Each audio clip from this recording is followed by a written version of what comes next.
Diba, nag-post si Chris Aquino na magkakaroon siya ng minor operation. Hindi siya nag-post, yung team niya.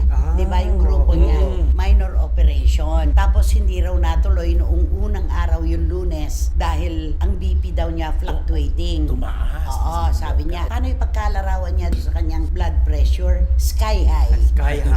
Sky high. Ganun. Pero yata, nung kinagabihan, parang natuloy rin din naman. Pero marami nagsasabi na mali yung terminong ginamit ni Chris kasi insertion ang tama doon, di ba?